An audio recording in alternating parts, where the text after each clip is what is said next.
我中意男仔呢件事咧，我冇對唔住你哋。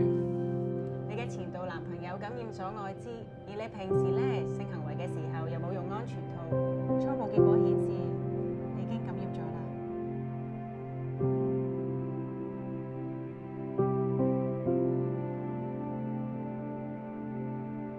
如果我有病，你會點啊？我屋企嘅唔使理。早晨。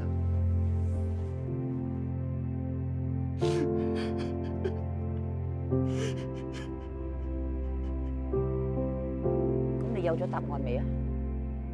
咁你仲快啲話過去知。